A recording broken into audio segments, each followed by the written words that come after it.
آج کا موضوع بہت دلچسپ ہے۔ ہم ایک ایسی تاریخی شخصیت کی بات کرنے والے ہیں جنہیں تاریخ نے کئی الگ الگ روپ دیے ہیں۔ جی بالکل۔ کبھی انہیں ہندوستان کی وحدت کا سفیر کہا گیا، کبھی تقسیم کا ذمہ دار، کوئی انہیں لبرل وکیل کہتا ہے تو کوئی کٹر مسلم قوم پرست۔ ہم بات کر رہے ہیں قائد اعظم محمد علی جناح کی۔ ایسا لگتا ہے جیسے وقت اور سیاست نے ان کی اصل تصویر پر کئی پرتیں چڑھا دی ہیں۔ بالکل۔ تو آج ہم ایک طرح سے جاسوسی کرنے والے ہیں۔ ہمارا کیس ہے محمد علی جناح کی اصل شخصیت کی تلاش۔ اور اس جاسوسی میں ہمارے پاس سب سے بڑا سراغ، ہمارا مرکزی ذریعہ، زہیر احمد میر کی کتاب قائد اعظم آف پاکستان کے اقتباسات ہیں۔ میر صاحب، جو خود ایک آئینی اور کارپوریٹ ماہر ہیں، اپنی کتاب میں یہی دلیل پیش کرتے ہیں کہ قائد اعظم کے بارے میں جو کچھ بھی کہا جاتا ہے وہ اکثر ادھورا سچ ہوتا ہے، اور اصل حقیقت وہ کہیں اور چھپی ہے۔ جی، اصل حقیقت تو ان دستاویزات میں چھپی ہے جو انہوں نے خود پیچھے چھوڑی۔ تو مطلب ہمارا مقصد صرف ماضی کو کھنگالنا نہیں ہے، بلکہ یہ سمجھنا ہے کہ سچائی کیسے مسخ ہوتی ہے نا؟ بالکل، اور اسے دوبارہ کیسے دریافت کیا جا سکتا ہے۔ تو چلیے اس کیس کی فائلوں کو کھولتے ہیں اور گہرائی میں اترتے ہیں۔ اچھا، تو آئیے سب سے پہلے ان لیبلز کی ہی بات کرتے ہیں جو قائد اعظم پر لگائے گئے۔ وحدت کے سفیر، تقسیم کے ذمہ دار، یہ تو ایک دوسرے کی بالکل ضد ہیں۔ اور کتاب کہتی ہے کہ یہ تمام شناختیں آدھی حقیقت اور آدھا مغالطہ ہیں۔ یہ ایک بہت بڑا دعویٰ ہے۔ یہ دعویٰ ہی کتاب کی بنیاد ہے۔ دیکھیں، مصنف کا کہنا ہے کہ یہ تمام لیبلز غلط نہیں ہے، لیکن وہ نامکمل ہیں۔ نامکمل کس طرح سے؟ وہ قائد اعظم کی زندگی کے کسی ایک دور یا ان کی شخصیت کے کسی ایک پہلو کی عکاسی کرتے ہیں۔ مثال کے طور پر، وہ جب انہیں وحدت کا سفیر کہا جاتا ہے تو یہ ان کے ابتدائی سیاسی کیریئر کی بات ہے، جب وہ لکھنؤ پیکٹ جیسے معاہدوں کے ذریعے ہندو مسلم اتحاد کے لیے دل و جان سے کوشش کر رہے تھے۔ اچھا، وہ واقعی اس وقت اتحاد کے سب سے بڑے حامی تھے۔ لیکن پھر حالات بدلے اور لیبل بھی بدل گیا۔ جب انہیں تقسیم کا ذمہ دار ٹھہرایا جاتا ہے تو اس میں بھی ایک یک طرفہ تصویر نظر آتی ہے۔ بالکل، اس لیبل میں اس وقت کی سیاسی پیچیدگیوں کو بالکل نظر انداز کر دیا جاتا ہے۔ تو یہ ایسا ہی ہے جیسے کسی فلم کا صرف آخری سین دیکھ کر پوری کہانی کا نتیجہ نکال لیا جائے۔ کیا خوب کہا۔ اس لیبل میں کانگریس کی پالیسیوں، برطانوی حکومت کے کردار اور ان تمام آئینی مذاکرات کی ناکامی کو بھلا دیا جاتا ہے جن کی وجہ سے وہ اس نتیجے پر پہنچے کہ مسلمانوں کی حقوق ایک الگ ریاست کے بغیر محفوظ نہیں رہ سکتے۔ یہی مصنف ایک بہت گہری بات کرتے ہیں۔ آپ اس مشہور اقتباس کی بات کر رہے ہیں۔ جناح کے ساتھ سب سے بڑی ناانصافی سیاسی نہیں بلکہ تاریخی تھی۔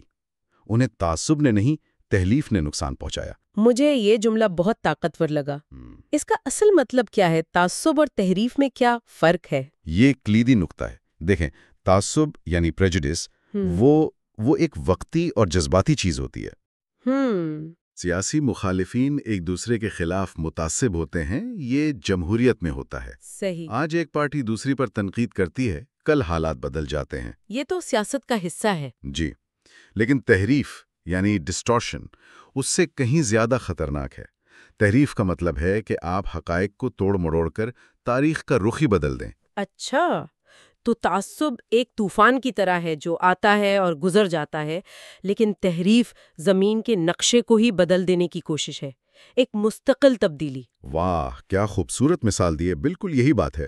مصنف کے مطابق قائد اعظم کو اصل نقصان ان کی پالیسیوں پر ہونے والی تنقید سے نہیں پہنچا، بلکہ ان کے کردار اور ان کے مقاصد کی غلط تشریح سے پہنچا۔ ان کی بنیادی پہچان کو ہی بدل دیا گیا۔ بالکل، ان کی بنیادی پہچان جو ایک آئین پسند اور قانون کی حکمرانی پر یقین رکھنے والے رہنما کی تھی، اسے پسے پش ڈال دیا گیا۔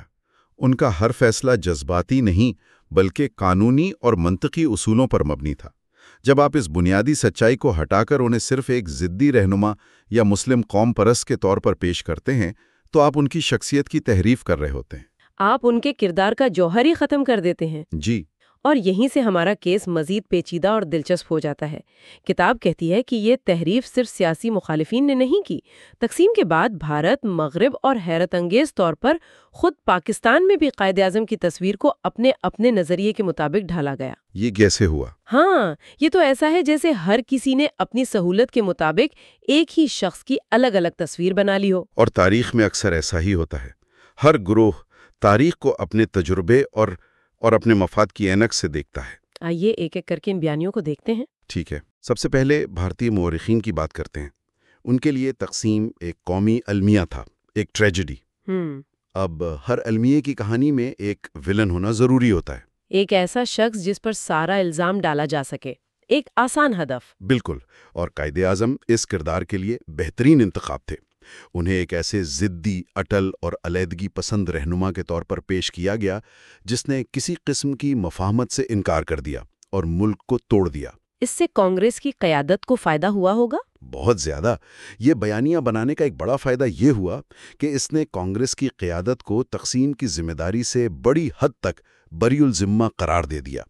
اس سے یہ سوال پس منظر میں چلا گیا کہ کیا کانگریس کی اپنی کچھ پالیسیاں بھی تقسیم کا باعث بنی؟ یعنی ایک پیچیدہ سیاسی ناکامی کو ایک شخص کی ضد کا نتیجہ قرار دے کر کہانی کو آسان بنا دیا گیا۔ جی، مصنف اشارہ کرتے ہیں کہ کس طرح بعض بھارتی تاریخ کی کتابوں میں 1946 کے ڈائریکٹ ایکشن ڈے کو صرف جناح کی طرف سے تشدد کی قول کے طور پر پیش کیا جاتا ہے۔ اچھا۔ وہ اس سے پہلے کیبنٹ مشن پلان کی ناکامی اور مہینوں کے بے نتیجہ مذاکرات کا سیاق و سباق اکثر غائب کر دیتے ہیں۔ ایک واقعے کو اس کے پس منظر سے الگ کر کے آپ ویلن کی تصویر آسانی سے بنا سکتے ہیں۔ ٹھیک ہے، یہ تو ہوا بھارتی بیانیہ۔ اب مغربی محققین کا کیا نظریہ تھا؟ وہ تو غیر جانبدار ہونے چاہیے تھے۔ بظاہر تو ایسا ہی لگتا ہے، لیکن ان کا بھی اپنا ایک زاویہ تھا۔ مغربی دنیا، خاص طور پر برطانوی، نہرو کو ایک ماڈرن، سیکولر، کیمبرج سے پڑھے ہوئے رہنما کے طور پر دیکھتے تھے جسے وہ آسانی سے سمجھ سکتے تھے۔ اس تناظر میں انہوں نے جناح کو نہرو کے مسلم متبادل کے طور پر دیکھا۔ گویا ان کا اپنا کوئی سیاسی ویژن نہیں تھا، بلکہ وہ صرف ایک کمیونٹی کے رد عمل کی علامت تھے۔ اچھا، یعنی وہ اپنی کہانی کے ہیرو نہیں تھے، بلکہ نہرو کی کہانی میں ایک ضمنی کردار تھے۔ بالکل، آپ نے بالکل صحیح پکڑا۔ اس سے ان کی شخصیت اور ان کے 40 سالہ سیاسی سفر کی گہرائی کم ہو گئی۔ انہیں ایک ریاکشنری لیڈر کے طور پر دیکھا گیا۔ جی، جو حالات کے جواب میں رد عمل دے رہا تھا، نہ کہ ایک ویژنری لیڈر کے طور پر جو مستقبل کا کوئی نقشہ بنا رہا ہو۔ یہ ایک بہت لطیف لیکن گہری تحریف تھی۔ اور اب سب سے حیران کن حصہ، پاکستان میں ان کی تصویر کیسے مسخ ہوئی؟ یہاں تو وہ بانی قوم ہے، یہاں ایسا کیسے ہو سکتا ہے؟ اور یہی مصنف کا سب سے اہم نکتہ ہے۔ وہ کہتے ہیں کہ پاکستان میں قائد اعظم کی شخصیت کو ایک اور طریقے سے مسخ کیا گیا، جسے ہم مقدس فالج یا سیکریڈ پیرالیسس کہہ سکتے ہیں۔ مقدس فالج؟ یہ تو بہت گہری اصطلاح ہے۔ مطلب یہ کہ ہم نے انہیں ایک مقدس، دیوتا جیسی اور ناقابل تنقید شخصیت بنا دیا۔ ہم نے ان کی تصویر ہر نوٹ پر چھاپ دی، ہر دفتر میں لگا دی، لیکن ان کے حقیقی سیاسی اور آئینی نظریات پر سنجیدہ بحث کے دروازے بند کر دیے۔ بالکل۔ واہ، مقدس فالج، یعنی اتنی عزت دی کہ ان کے خیالات پر عمل کرنا ہی ناممکن ہو گیا۔ جی، ان کے نام پر نعرے تو بہت لگے، لیکن ان کے اصولوں کا کیا ہوا؟ وہی تو اصل مسئلہ ہے۔ ان کے اصول یعنی جمہوریت، قانون کی حکمرانی، اقلیتوں کے برابر حقوق، پارلیمانی بالادستی، ان سب کو اکثر نظر انداز کر دیا گیا۔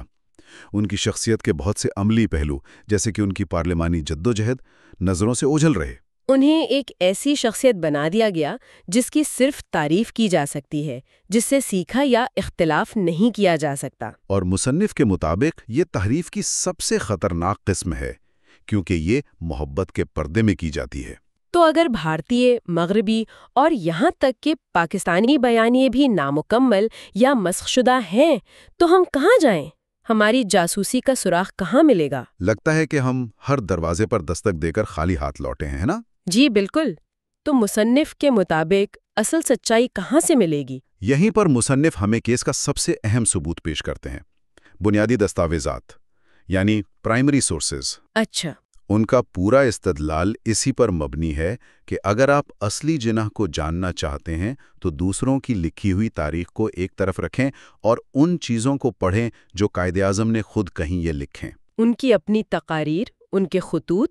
جی، اور اس وقت کی قانون ساز اسمبلی کی کارروائیاں، جب آپ ان بنیادی ذرائع کو پڑھتے ہیں تو ان تمام بیانیوں کے برعکس ایک بالکل مختلف اور بہت واضح تصویر سامنے آتی ہے۔ اور وہ تصویر کیسی ہے؟ ان دستاویزات سے کیسی شخصیت ابھرتی ہے؟ ان سے ایک ایسے مستقل مزاج جمہوریت پسند رہنما کی تصویر ابھرتی ہے جس نے اپنی پوری سیاسی زندگی میں کبھی قانون کا دامن نہیں چھوڑا۔ وہ ایک وکیل تھے اور ان کا ہر قدم انصاف اور نظم و ضبط کے دائرے میں اٹھتا تھا۔ ان کے فیصلے جذباتی نعروں پر نہیں بلکہ خالصتاً آئینی اور منطقی اصولوں پر مبنی تھے۔ وہ دلیل سے بات کرتے تھے۔ اس کی سب سے بڑی مثال تو شاید ان کی 11 اگست 1947 کی مشہور تقریر ہے نا؟ بالکل، وہ تقریر اس کیس کا سموکنگ گن ہے۔ اس میں وہ پاکستان کا جو تصور پیش کرتے ہیں وہ ان پر لگائے گئے کئی لیبلز کو رد کر دیتا ہے۔ اگر اجازت ہو تو میں اس کا ایک چھوٹا سا حصہ پڑھنا چاہوں گا۔ ضرور۔ انہوں نے کہا، آپ آزاد ہیں۔ آپ آزاد ہیں اپنے مندروں میں جانے کے لیے، آپ آزاد ہیں اپنی مسجدوں میں جانے کے لیے یا پاکستان کی اس ریاست میں کسی بھی دوسری عبادت گاہ میں جانے کے لیے۔ آپ کا تعلق کسی بھی مذہب، ذات یا عقیدے سے ہو، اس سے ریاست کا کوئی لینا دینا نہیں ہے۔ یہ الفاظ سن کر آج بھی رونگٹے کھڑے ہو جاتے ہیں۔ ریاست کا کوئی لینا دینا نہیں ہے۔ کتنا واضح پیغام ہے۔ یہ اس تنگ نظر مذہبی رہنما کی تصویر سے بالکل مختلف ہے جو اکثر پیش کی جاتی ہے۔ یہ تو ایک جدید، جمہوری اور کثیر الثقافتی ریاست کا ویژن ہے۔ اور یہی مصنف کا نکتہ ہے۔ وہ کہتے ہیں کہ اصل جناح ان کی تقاریر میں زندہ ہیں، ان کے خطوط میں ملتے ہیں اور قانون ساز اسمبلی میں ان کی بحثوں میں نظر آتے ہیں۔ یہ وہ ذرائع ہیں جن میں کوئی ملاوٹ نہیں، کوئی تحریف نہیں۔ اور جب ہم ان کو پڑھتے ہیں تو ہمیں ایک ایسا رہنما ملتا ہے جو دلیل سے بات کرتا ہے، جو آئین کو مقدس سمجھتا ہے اور جو انسانی حقوق پر پختہ یقین رکھتا ہے۔ جی، اور یہ تصویر ان تمام لیبلز سے کہیں زیادہ پیچیدہ اور متاثر کن ہے جو تاریخ نے ان پر لگائے ہیں۔ تو آج کی اس پوری گفتگو اور تحقیق کا خلاصہ یہ ہے کہ قائد اعظم محمد علی جناح کی تاریخی شخصیت کئی بیانیوں کے بوجھ تلے دبی ہوئی ہے۔ بالکل۔ بھارت میں انہیں ایک ضدی ویلن بنایا گیا، مغرب میں انہیں نہرو کے مقابلے میں ایک ثانوی کردار سمجھا گیا، اور خود پاکستان میں انہیں ایک مقدس لیکن اکثر غلط سمجھی جانے والی شخصیت بنا دیا گیا، جس کی پوجا تو کی گئی مگر پیروی نہیں۔ واہ! اور مصنف زہیر احمد میر کے مطابق ان تمام جزوی اور مسخ شدہ تصویروں سے پرے اصل حقیقت ان کی اپنی تحریروں، ان کی تقاریر اور اس وقت کی آئینی دستاویزات میں موجود ہے۔ جب ہم ان بنیادی ذرائع کی طرف لوٹتے ہیں تو ہمیں ایک آئین پسند، جمہوریت پہ یقین رکھنے والے اور اصولوں پر کاربند رہنما کی ایک واضح تصویر نظر آتی ہے۔ بالکل، یہ گفتگو واقعی آنکھیں کھول دینے والی ہیں۔ یہ ہمیں سکھاتی ہے کہ تاریخ کو سمجھنے کے لیے صرف دوسروں کی کہانیاں سننا کافی نہیں، بلکہ اصل ذرائع تک پہنچنا کتنا ضروری ہے۔ بالکل، اور یہیں پر ہم سننے والوں کے لیے ایک سوچ چھوڑ کر جاتے ہیں۔ اگر 70-80 سال پہلے کی ایک ایسی شخصیت جن کے بارے میں ہزاروں دستاویزات موجود ہیں، ان کی تصویر اتنی مختلف ہو سکتی ہے تو آج کے ڈیجیٹل دور کے بارے میں سوچئے۔ جہاں معلومات کا سیلاب ہے، جہاں ہر کوئی اپنا بیانیہ بنا رہا ہے، جہاں فیک نیوز، پروپیگنڈا اور اب تو ڈیپ فیکس کا راج ہے۔ ایسے میں ہم حال اور مستقبل کے واقعات کی حقیقت کو کیسے محفوظ رکھیں گے؟ آج کے دور میں سچ اور تحریف میں فرق کرنا کتنا مشکل یا شاید ناممکن ہو جائے گا؟ یہ ایک ایسا سوال ہے جس کا جواب شاید وقت کے ساتھ اور بھی مشکل ہوتا جائے گا، اور اس کا جواب ہم سب کو مل کر تلاش کرنا ہوگا۔ بیان نہیں ہے؟ نہیں، بالکل نہیں۔ یہ ہمیں دعوت دے رہی ہے کہ ہم اس شخصیت کی روح تک پہنچنے کی کوشش کریں جس پر وقت اور سیاست نے کئی تہیں چڑھا دی ہیں۔ صحیح۔ تو آج کی ہماری کوشش یہی ہوگی کہ ان اقتباسات کی مدد سے اس شخصیت کو سمجھیں جسے ہم قائد اعظم تو کہتے ہیں لیکن شاید پوری طرح جانتے نہیں ہیں۔ بالکل۔ تو آئیے اس سفر کا آغاز کرتے ہیں۔ سب سے پہلی اور سچ کہوں تو حیران کن بات جس کا مصنف ذکر کرتا ہے وہ ہے جناح کے پیغام کا تسلسل۔ جی۔ مصنف کا دعویٰ ہے کہ جناح کا بنیادی پیغام جو انہوں نے 1929 میں اپنے مشہور 14 نکات میں دیا تھا، وہی پیغام 1948 میں ان کی آخری تقاریر تک قائم رہا۔ تقریباً 20 سال۔ 20 سال! آج کی سیاست میں تو کوئی رہنما 20 دن تک ایک بات پر قائم نہیں رہتا۔ یہ کیسی استقامت تھی؟ یہی تو اس کتاب کا مرکزی نقطہ ہے۔ مصنف کے مطابق یہ کوئی سیاسی حکمت عملی نہیں تھی، تو پھر کیا تھا؟ یہ ان کے وجود کا حصہ تھا، اور وہ پیغام 3 بہت واضح ستونوں پر کھڑا تھا۔ پہلا، قانون کی برتری، یعنی کوئی شخص، کوئی عہدہ قانون سے بالاتر نہیں۔ بالکل۔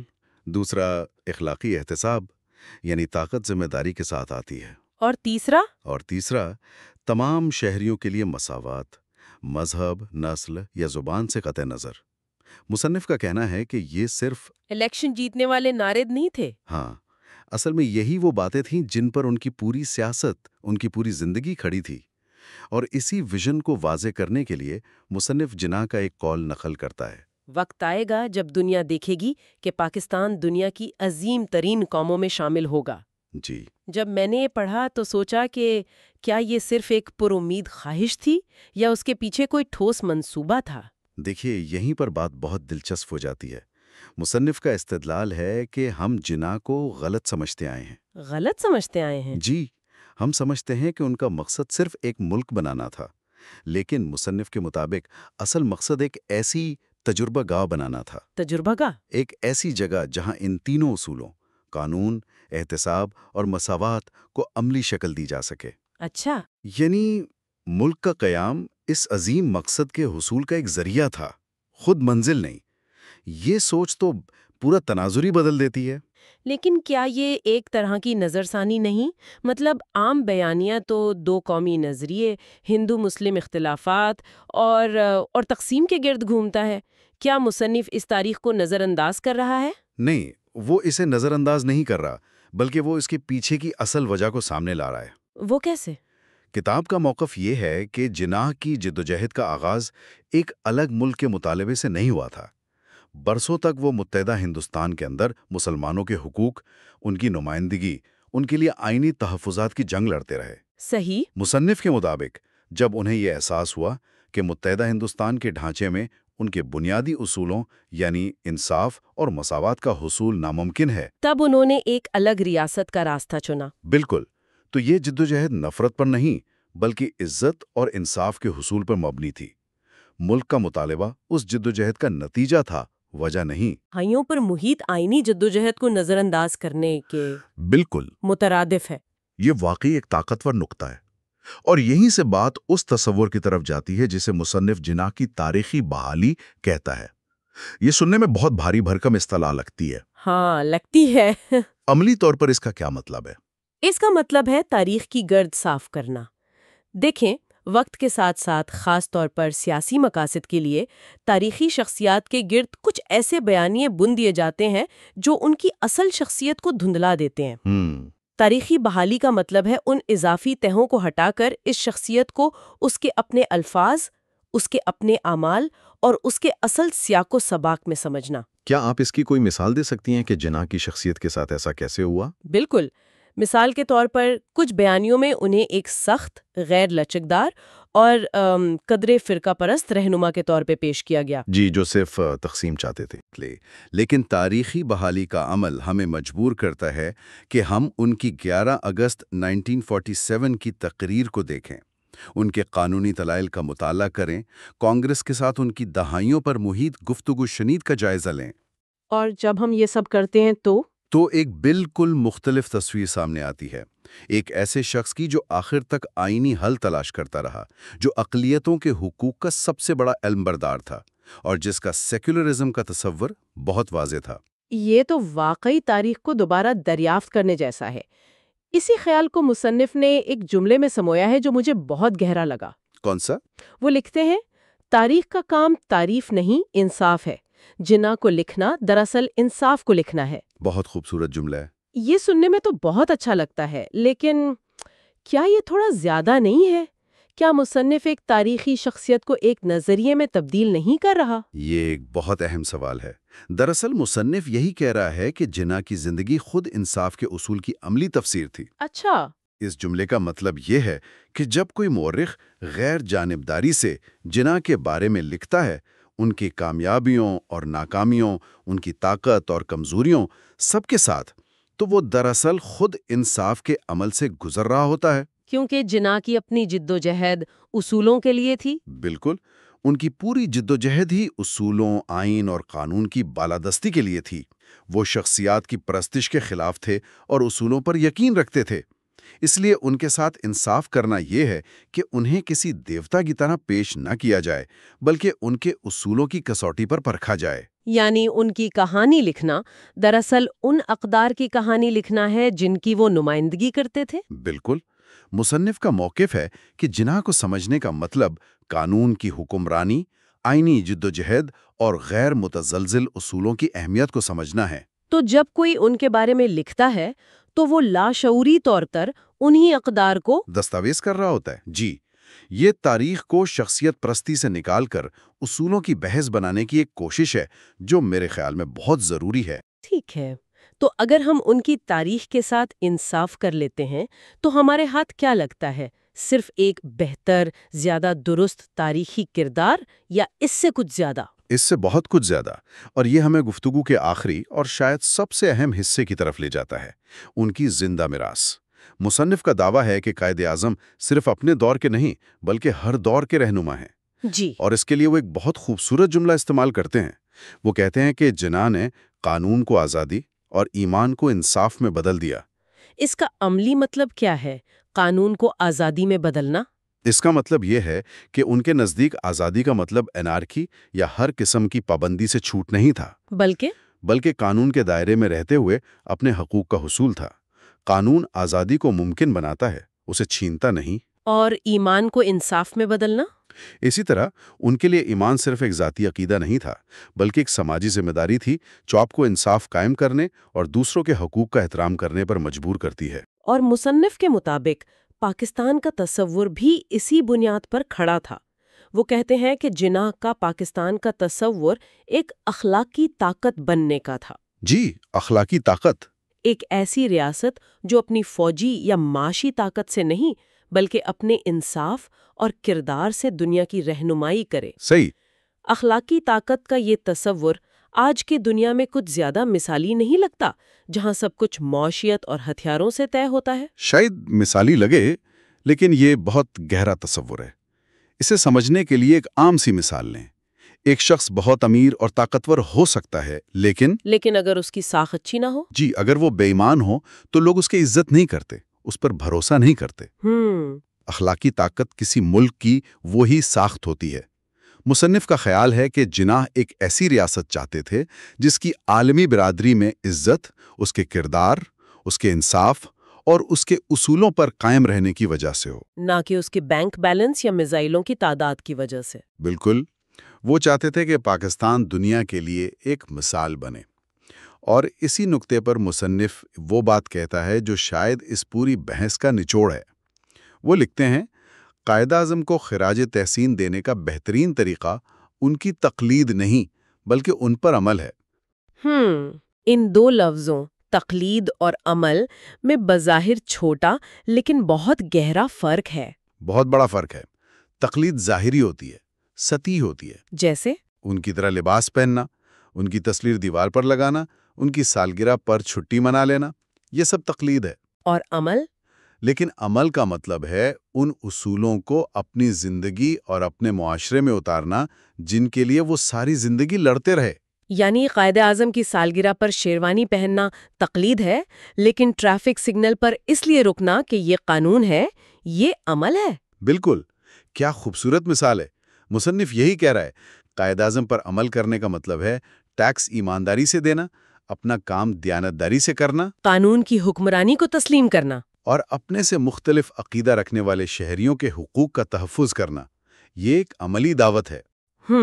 یہ ہمیں چیلنج کرتا ہے کہ ہم ان کی میراث کو ایک میوزیم میں رکھی ہوئی چیز سمجھنے کے بجائے ایک زندہ اور فعال رہنما اصول کے طور پر اپنائیں۔ تو اگر ہم آج کی ساری گفتگو کا خلاصہ کریں تو ظہیر احمد میر کے ان اقتباسات سے ہم نے یہ سمجھا کہ دینا کا ویژن صرف ایک ملک کی جغرافیائی حدود کھینچنا نہیں تھا، بالکل نہیں۔ یہ ایک نظریاتی اور اخلاقی ریاست کا منصوبہ تھا جس کی بنیاد قانون، انصاف اور مساوات کے لازوال اصولوں پر تھی۔ بالکل درست۔ مصنف کا حتمی پیغام یہی ہے کہ جناح کو ایک تاریخی یادگار کے طور پر محفوظ کرنے کے بجائے ایک اخلاقی اور قانونی ڈھانچے کے معمار کے طور پر سمجھا جانا چاہیے۔